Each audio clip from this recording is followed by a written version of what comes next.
আগামী দিনে তারেক রহমানের নেতৃত্বে রাষ্ট্র ক্ষমতা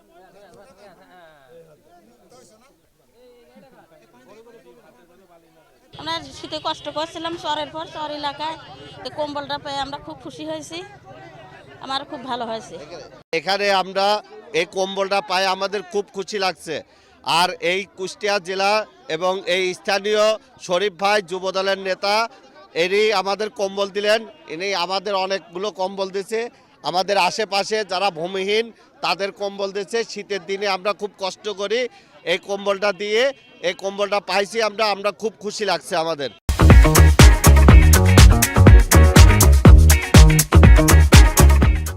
আমরা ভূমিহীন মানুষ জাড়ে শীতে খুব কষ্ট করছে। আমাদের শরীফ এই এলাকার মানুষ আমাদের দিলেও দান করলেও আমরা খুব খুশি। শীতে গায়ে দেবো, আমরা খুব খুশি হয়েছে।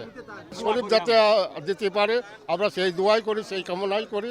আমরা খুব কষ্ট করছিলাম শীতের জন্য, শরীফ ভাই কম্বলটা আমাদের দান করেছে, খুব ভালো লাগছে, খুব ভালো লাগছে। আমরা গরিব মানুষ, কম্বল পাই আমরা খুব খুশি, কোনো জায়গা থেকে পাইনি, আমার জীবনের লাইফে প্রথম পালাম।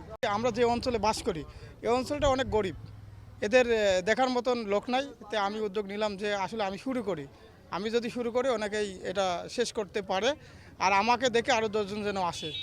প্রথমত এটা কম্বল বিতরণ, আর যেটা গাছ মানে বৃক্ষরোপণ, যেটা আপনারা দেখছেন পাশেই নদী, এই নদীতে 3 মাস পানি থাকে, 9 মাস পানি থাকে না, আর আমরা পানির খুব সংকটে থাকি।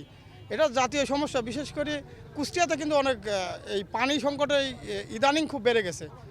এই জন্য আমরা সবাই উদ্যোগ নিচ্ছি, কারণ গত সরকার এত পরিমাণ গাছ কেটেছে তার লাগানো হয় না। কারণ আমরা সবাই সরকার বা অনেকেই জ্ঞানী গুণী বা যারা বনজবিদ বা পরিবেশবিদ তারা কিন্তু বলে যে একটা গাছ কাটলে আরও 4টা লাগাতে হবে, কিন্তু আমরা 1000 গাছ কাটিছি, একটা গাছও লাগাই নাই।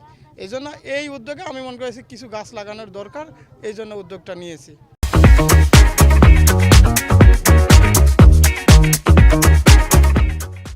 কম্বলটা দেশে এই যে ইয়ং জেনারেশন, এটা খুব আশাবাদও যে তারা আগামী দিনের ভবিষ্যৎ, তারা যে এই পরিকল্পনা নিয়েছে, এই পরিকল্পনাটা খুব মহৎ একটা উদ্দেশ্য এবং ভালো কাজ।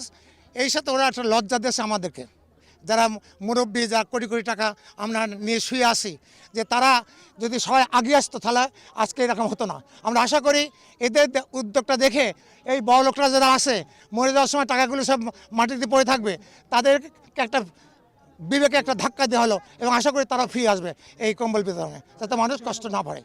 গাছ লাগাতে হবে এই কারণেই যে গাছ মানুষকে বাঁচিয়ে রাখে।